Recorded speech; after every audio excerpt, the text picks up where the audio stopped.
हमें पहले ये क्लियर होना चाहिए कि हमें कॉस्ट की बेसिकली टाइप्स कितनी है। ठीक है, कॉस्ट शीट का जो फॉर्मेट है वो मैं आपको वो स्लाइड से या स्क्रीन रिकॉर्डिंग से मैं आपको सिखाऊंगा, जिसमें अलग अलग तरह की कॉस्ट है।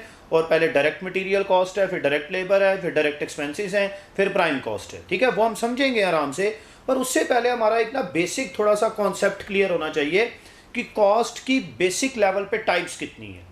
अगर हम कॉस्ट के एलिमेंट्स के बेसिस पे उसकी क्लासिफिकेशन को देखें तो बेसिकली बेटे दो तरह की कॉस्ट है। एक कॉस्ट हमारी होती है डायरेक्ट कॉस्ट, ठीक है, ये वर्ड आपने सुना होगा +1 स्टैंडर्ड में भी।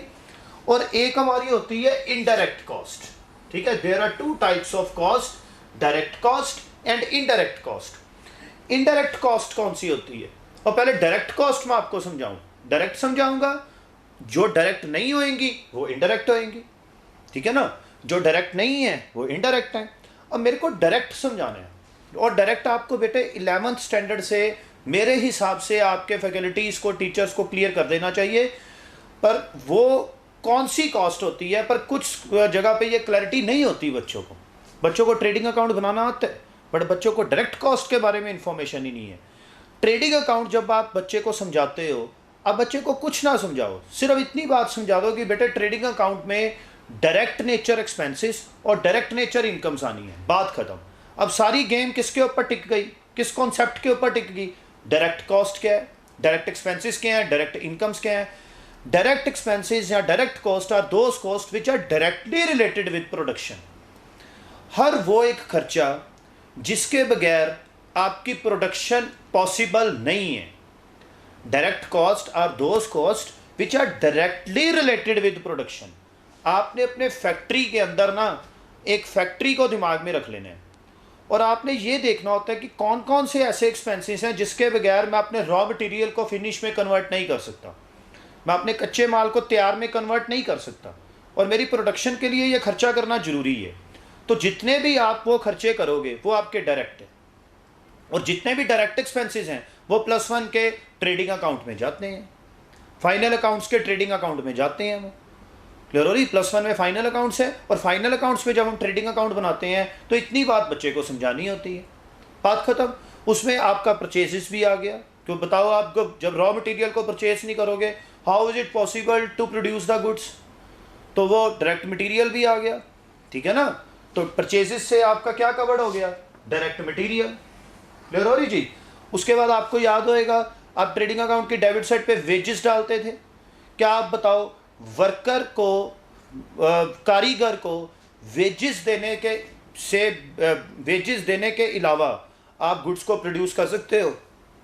जब तक आप वर्कर को, W से वर्कर, W से वेजेस, जब तक आप अपने वर्कर को वेजेस नहीं पे करोगे तब तक यू कांट मेक प्रोडक्शन, आप प्रोडक्शन नहीं कर सकते। क्लियर हो रही जी? तो आपको अपने वर्कर को वेजेस देनी जरूरी है, it is directly related with production. और डायरेक्टली रिलेटेड विद प्रोडक्शन होने के कारण वो कौन सी कॉस्ट बन जाती है? डायरेक्ट। और वो हमारी डायरेक्ट लेबर है, ठीक है। इसको हम लेबर, डायरेक्ट लेबर भी बोल सकते हैं, आप इसको वेजेस भी बोल सकते हो। एग्जामिनर कुछ भी आपको बोल सकता है, ठीक है, वो ये भी बोल सकता है वेजेस, तो इसका मतलब वो इसी वेजेस की बात कर रहे हैं। अगर वेजेस के साथ नहीं कुछ लिखा हुआ तब भी वो डायरेक्ट वेजेस ही है, ठीक है। जब तक आपको, अच्छा, मटेरियल के साथ आपको कुछ नहीं लिखा आया वो डायरेक्ट मटेरियल ही है। अच्छा, मटेरियल में एक चीज़ और आपको समझाऊं कि कई बार ना वो मटेरियल में सीधा लिख देता है परचेजेस, तो बेटे अब अंडरस्टूड है, हम कॉस्ट अकाउंटिंग जो कर रहे हैं किसकी कर रहे हैं? मैन्युफैक्चरिंग कंसर्न की। और मैन्युफैक्चरिंग कंसर्न, आप बताओ, जिसने कच्चा माल खरीदना है और फिनिश्ड गुड्स को सेल करना है, रॉ मटेरियल को परचेज करना है और फिनिश्ड गुड्स को सेल करना है, यही है ना। एक वर्धमान की आप एग्जांपल ले लो, वो कच्चा माल परचेज करेगी, ठीक है, वूल परचेज करेगी या जो भी अपना यान परचेज करेगी, फिर उसको फिनिश करके फिर वो निटिंग यान में कन्वर्ट करके सेल करेगी, ठीक है ना। तो अगर आपको खाली परचेसेस भी लिखा आ गया तो इसका मतलब अंडरस्टूड है कि ये रॉ मटेरियल की परचेसेस है। मैं बार बार बोल रहा हूँ कि अगर परचेजेस वर्ड आ गया आपको कॉस्ट अकाउंटिंग में, कहीं पे भी परचेजेस वर्ड आ गया तो it means it is your direct material, ठीक है। और ये परचेजेस किस चीज की होएगी? चाहे एग्जामिनर साइलेंट हो, ये परचेजेस आपकी रॉ मटेरियल की होगी, क्योंकि हम कॉस्ट अकाउंटिंग जो कर रहे हैं ये मैन्युफैक्चरिंग कंसर्न की कर रहे हैं, और मैन्युफैक्चरिंग कंसर्न जो होएगा वो रॉ मटेरियल ही परचेज करेगा, वो पहले ही फिनिश गुड्स को परचेज नहीं करेगा। अगर वो फिनिश गुड्स को ही परचेज करना था फिर वो मैन्युफैक्चरिंग कंसर्न थोड़ी है, फिर तो वो ट्रेडिंग कंसर्न है, बना बनाया गुड्स खरीदी और बनी बनाई सेल कर दी। ठीक है, तो परचेजेस ऑफ रॉ मटेरियल, अगर आपको परचेजेस के साथ कुछ नहीं लिखा आया, मैं आपको ये समझा रहा हूं कि आपको परचेजेस के साथ नहीं कुछ लिखा आया, then it means purchases of raw material. ठीक है, और रॉ मटेरियल की परचेजेस आपकी डायरेक्ट मटेरियल, और डायरेक्ट मटेरियल आपकी कौन सी कॉस्ट है? Direct cost, which are directly related with production. Clear हो रही जी? ठीक है, ऐसे ही आपको वेजेस आया, नहीं कुछ लिखा आया, इट मींस डायरेक्ट लेबर या डायरेक्ट वेजेस, और ये भी आपकी कौन सी कॉस्ट है? Direct cost. क्लियर हो रही है जी बात? ठीक है, उसके बाद आपके डायरेक्ट एक्सपेंसेस। अब डायरेक्ट एक्सपेंसेस में कौन से एक्सपेंसेस हैं? वो सभी एक्सपेंसेस जिसके बगैर प्रोडक्शन इम्पॉसिबल है।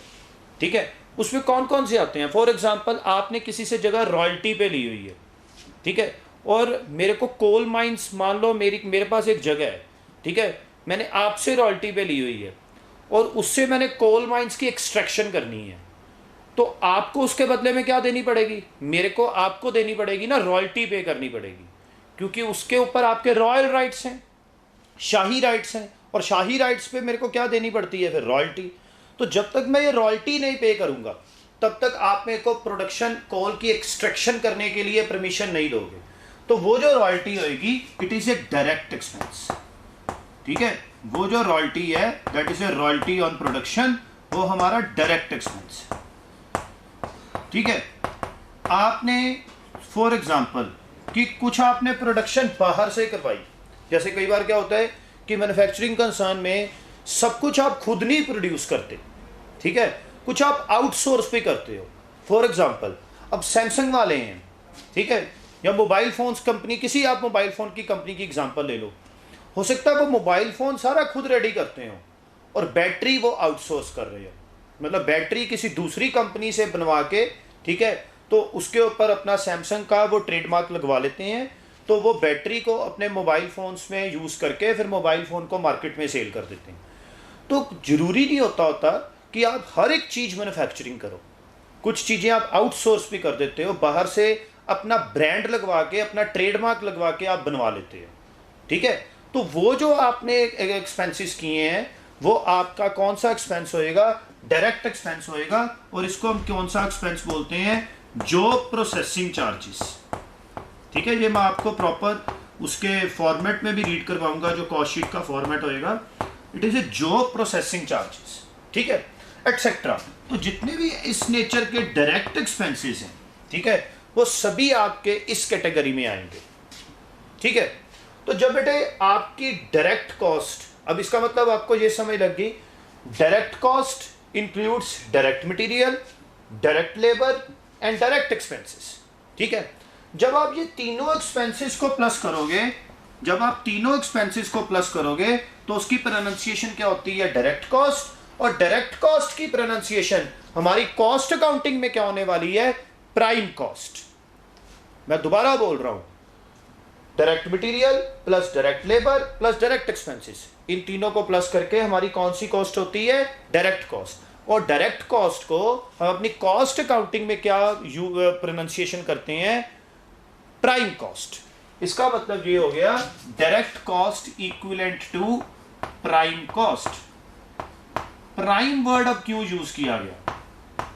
देखो, प्राइम का मतलब क्या होता है? Superior cost. ठीक है, प्राइम का मतलब क्या होता है? Superior cost. प्राइम टाइम आपने कभी देखा होगा कि न्यूज में प्राइम टाइम होता है, ठीक है, जब चैनल्स आप देखोगे तो कुछ शोज ऐसे होते हैं जो प्राइम टाइम पे होते हैं। फॉर एग्जांपल, 8:30 शाम के 8:30 बजे से लेके 11 बजे तक का जो टाइम पीरियड होता है, ठीक है, टीवी पे, केबल नेटवर्क पे, ये चैनल्स के आप मीडिया में आप चले जाओ, तो वो प्राइम टाइम है, क्योंकि सबसे ज़्यादा व्यूअर्स उस टाइम पे हैं। जितने भी आप देखो फेमस जो हमारे वो शोज़ है, जैसे कपिल शर्मा शो है, कौन बनेगा करोड़पति है, तो जितने भी ये शोज़ होते हैं उनकी कोशिश यही होती है कि ये प्राइम टाइम पे टेलीकास्ट हो, क्योंकि इस टाइम पे व्यूअर्स की रेशो सबसे ज़्यादा है, ठीक है, शाम को 8:30 बजे से लेके 11 बजे तक। और इस टाइम पे अगर कोई एडवर्टीजमेंट हो उसके भी चार्जेस ज़्यादा होते हैं। आपने मान लो आधा मिनट की कोई ऐड देनी है, उसके चार्जेस प्राइम टाइम पे एक्स्ट्रा आएंगे, ज़्यादा आएंगे। यही ऐड आप सुबह 12 बजे दे दो, ठीक है, उसके चार्जेस कम होते हैं, क्योंकि प्राइम टाइम पे उनकी एक रेशो होती है कि इतने थाउजेंड, इतने लैक्स, इतने करोड़ व्यूअर्स देख रहे हैं, ठीक है। तो वैसे ही अकाउंटेंसी मतलब कॉस्ट अकाउंटिंग में हमारी ये प्राइम कॉस्ट है, सुपीरियर कॉस्ट है, ठीक है। क्योंकि अगर आप ये कॉस्ट नहीं खर्चोगे, अगर आपने मटेरियल ही परचेज नहीं किया, वर्कर को वेजेस ना पे किए, डायरेक्ट एक्सपेंसेस ना किए, तो आपकी मैन्युफैक्चरिंग होने का मतलब ही नहीं है। और अगर आपकी मैन्युफैक्चरिंग का कोई मतलब नहीं है तो फिर आप क्या, कॉस्ट अकाउंटिंग में भी कोई रोल नहीं है, क्योंकि कॉस्ट अकाउंटिंग तो मैन्युफैक्चरिंग कंसर्न्स करती हैं, ठीक है, जिनका स्केल बहुत हाई है। उन्होंने रॉ मटेरियल को फिनिश में कन्वर्ट करना है, क्वांटिटी में रॉ मटेरियल, ह्यूज क्वांटिटी में रॉ मटेरियल परचेज होना है, और वर्कर्स ने दिन रात वहाँ पे अपनी शिफ्टिंग के अकॉर्डिंगली काम करते रहते हैं वो, और डायरेक्ट एक्सपेंसेस होते हैं, तो उनकी प्रोडक्शन जो होती है कैरी ऑन रहती है, ठीक है। अच्छा, आपको ना ये कोई ज़रूरी नहीं है कि डायरेक्ट एक्सपेंसेस पेपर में आए, ठीक है। ये डायरेक्ट एक्सपेंसेस अगर हम ग्रेजुएशन लेवल पे जाएं, ठीक है, बीकॉम या बीबीए या किसी भी लेवल पे अगर बात करें, तो हो सकता है डायरेक्ट एक्सपेंसेस आपको ना आए गिवन, ठीक है। डायरेक्ट एक्सपेंसेस नॉर्मली क्वेश्चंस में नहीं होते, ठीक है। हाँ, मटेरियल और वेजेस ये जरूर आएंगे, ये दो चीज़ें जरूर आएंगी, ठीक है। ये अगर आपको गिवन आए तो आपको ऐसे भी नहीं, मतलब बहुत रेयर होता है कि आपको ये गिवन आए डायरेक्ट एक्सपेंसेस, और अगर आए भी ना गिवन ग्रेजुएशन लेवल पे, वो सीधा लिख देंगे डायरेक्ट एक्सपेंसेस, ठीक है, आपको बीच में से ढूंढने की जरूरत नहीं होती, ठीक है। तो और अगर आया भी तो ये रॉयल्टी ऑन प्रोडक्शन, जो प्रोसेसिंग चार्जेस, ये 2-3 याद कर लो, दैट्स ऑल। अदरवाइज वो एग्जामिनर सीधा ही बोल देता है डायरेक्ट एक्सपेंस। वैसे तो 90% आता ही नहीं है ये, ठीक है, डायरेक्ट लेबर और डायरेक्ट मटेरियल ही आते हैं, ठीक है, पर अगर ये आए तो आपको वो स्पेसिफिकली बता देगा कि ये डायरेक्ट एक्सपेंसेस, ठीक है जी। तो this one is our prime cost. हमारी कॉस्ट शीट भी जो शुरू होएगी, वो मैं नेक्स्ट लेक्चर में आपको फॉर्मेट पूरा दिखाऊंगा कॉस्ट शीट का, ठीक है। तो जो कॉस्ट शीट भी जो हमारी शुरू होएगी ना, यहाँ से ही शुरू होएगी। सबसे पहले डायरेक्ट मटेरियल, फिर डायरेक्ट लेबर, फिर डायरेक्ट एक्सपेंसेस, और हम अपनी पहली कॉस्ट पे आ जाएंगे, प्राइम कॉस्ट।